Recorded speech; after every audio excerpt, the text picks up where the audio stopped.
we might be starting a new segment. I'm thinking about it in January, Coffee with G in the morning. Oh. Every morning I have maybe a little quick blurb, put something out. And if somebody's got any satsang questions or whatever, maybe I could do a quick little. How would you do that? Who'da whata. Oh, wow. How would you do it, though? On what media? Just on the web or on Skype? Oh, yeah, just my regular YouTube things. Oh. So just do one a day in the morning. Super. Oh, wow. So that's it. If people have a, thing, or I could do a Skype thing, or, something in the morning. Great idea. But today, got up early this morning, okay? And I turn on the TV, and there's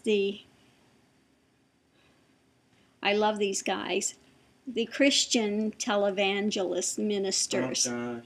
What did they do? They are the worst. They are the worst. The guy is on there, and they're saying, you should tithe, and they're big on the tithing, that you've got to give 10% of your income, and that's with most religious persuasions. They say you should tithe, but these guys go over and above that. We don't have anybody that tithes 10% of their salary on this path. They give some token gestures as monthly, but nobody's giving a 10% tithe. So what these guys do is they, as well as that, say send $1,000 in of seed faith money. Of what? And it's called seed faith money. Seed faith. Seed faith, because you're hurting and you want God to bless you. So, if you, send this money in, then God's going to bless you. Now, I don't care whether you have to take it out of your bank account or you put it on your credit cards, but you send that seed faith money in and God will bless you. He will open the storehouses for you. Oh. Yes. So apparently you can buy your way into receiving the blessings, So again, send your $1,000 in, and I hope you got the address. Yeah, well, no, I didn't get the address, but yeah, anybody out there, if you want to send the $1,000 in, wow, can you believe? Pretty soon they're going to be selling spots in heaven. Well, that's basically what they're doing. It's if you give the $1,000 and you give your tithe, then God is going to bless you. Not spiritually, not any. They materially is what they say.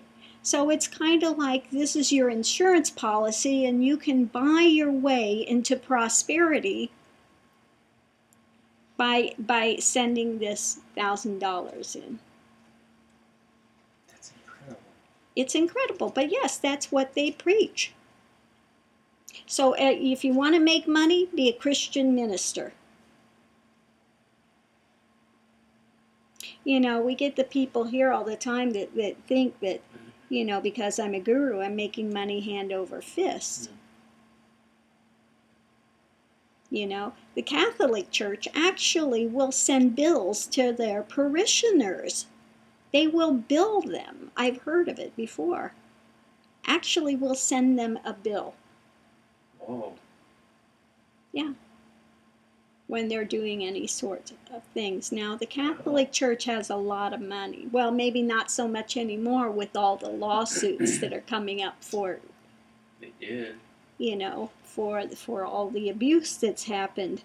But again, you look at these churches and it's so heinous, what's going on in it. Because if any of the parishioners that are giving that money fall on a hard time, you think that church is going to help them? Not one iota. No, probably not. They just tell them, go pray about it, and, Send in your and keep sending the money in here, and then, well, if you haven't been blessed, then you haven't had enough faith, So again, this is one of my pet peeves. When they start with the seed faith, yes, people should honor, what they're getting. That it should come from the heart, and every religious persuasion talks about a tithe, etc. Now, part of the tithe, though, that what it should have been done, if they're giving a full tithe, then not only should it help to cover, the preacher or whoever is the teacher that's aiding you, but part of that money should be set aside that if any of the parishioners are falling on hard times, that they can be aided as well with that. So that's what, if you have a tithe system going, that at least half or whatever of that money is set aside to be able to aid those in your congregation that are struggling. That makes sense. Yeah, absolutely. So you keep it moving forward. That way you keep it moving forward. It's a good way to do it. I would have loved to have seen something like that set up. We have nobody that tithes. So, so that's not happening here. But, again, there is a reason for that. If you are having a full tithe type situation, everybody is giving a 10% of their finance, then you keep, part of that is set aside in a place that if somebody is needing help in that congregation, that's been tithing, etc., then you have a way and means to help them. That's actually a very sound practice. It can be a very sound practice. Yeah. Gosh. Send in $1,000 for your seed. So, but yeah, send in your $1,000 and for seed faith money, and you can buy your way into prosperity. Yeah. So that's, I hate to see that. They're preying on people that are struggling, having difficult time. Yeah. Yes, you need to, trust God and get yourself out of the way. And things can move, but you can't buy your way there. You can't buy your way there. Yeah. That's not going to happen. It is. It's amazing the way they're actually preying on the people who can afford it the least. Exactly. Rather than the ones who can. Exactly. That's nasty. It's really bad. That's bad business. It's very bad. It's very bad. Yeah. It's very bad. Bad business. Wow. So again, let's understand what a tithe system is for. Yeah. It can be, like I said, a very good thing. If you have people that are actually giving a tithe, then, at least half, if not more of that, is set aside and kept for the parishioners' use. Should be kept in a separate place just for that function of aiding the parishioners. Because a lot of people, fall on bad time, you lose your thing, or all of a sudden, you can't pay your utility bill or something, and these things happen. I mean, I've had really, really difficult times in life where I've had, really nothing, barely putting food on the table, and so that's really what part of that tithe is for, so that one can give back to your community. Makes perfect sense. Now that you're talking about it, I had no idea that's what went into it, really. That's what it should be doing, but that is not what they are using it for. I grew up Catholic, and I remember that bucket coming around and people just piling money in, but I never remember any time that anybody was taken care of by that church. Yeah. nothing ever extended. No. To anybody. But that's the way it's supposed to work. If you have, that's why you have a community. You have a community, and then you can aid one another. You can be there to help one another. The minister or the guru, whatever you want to call, is there to help to move you forward in your spiritual life. The people then, take care of the guru, make sure that they, or the minister, make sure that they have enough funds to live and, eat, etc., etc.